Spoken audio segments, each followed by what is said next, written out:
Hello everyone, আসসালামু আলাইকুম।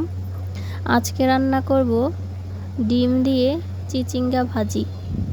যারা চিচিঙ্গা খেতে পছন্দ করেন না তারা একবার ট্রাই করে দেখবেন। আমি চিচিঙ্গাগুলোকে এভাবে স্লাইস করে কেটে ধুয়ে রেখেছি। এখন চলে যাব মেন রান্নায়।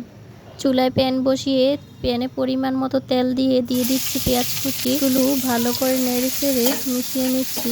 তারপর দিয়ে দিচ্ছি কাঁচামরিচ ফালি দিয়ে পেঁয়াজটা নরম হয়ে আসলে দিয়ে দিচ্ছি লবণ। তারপর দিয়ে দিচ্ছি আদা রসুন পেস্ট দিয়ে ভালো করে মশলাটাকে মিশিয়ে নেব যেন কাঁচা গন্ধটা চলে যায়। দিয়ে দিব একটা ডিমটা ফেটিয়ে নিয়ে পেঁয়াজের সঙ্গে ভালো করে মিশিয়ে নেব। তারপর এক পর্যায়ে চিচিঙ্গাগুলোকে দিয়ে ভালো করে নেড়ে নিয়েছি। আমি ওই ক্লিপটা নিতে ভুলে গিয়েছি, সবাইকে সরি। চিচিঙ্গাগুলোকে মিশিয়ে ঢেকে দিব 5 মিনিটের জন্য।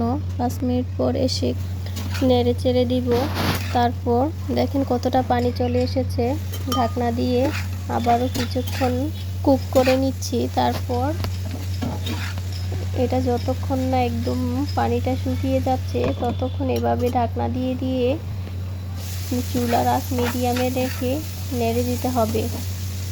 আমার ভাজিটা প্রায় হয়ে এসেছে। এই যে দেখুন কত সুন্দর তেল তেল। তারপর সামান্য চাট মশলা দিয়ে নামিয়ে নেব। যে কোনো ভাজির মধ্যে আপনি যদি চাট মশলা ব্যবহার করেন দেখবেন এত মজা হয়, মাশাআল্লাহ, খেতে মুখে লেগে থাকবে। এই তো দেখুন আমার রান্না কমপ্লিট। আজকে এই পর্যন্তই, দেখা হবে নেক্সট কোনো ভিডিওতে। আর ভিডিওটি ভালো লাগলে অবশ্যই সাবস্ক্রাইব করে দিবেন।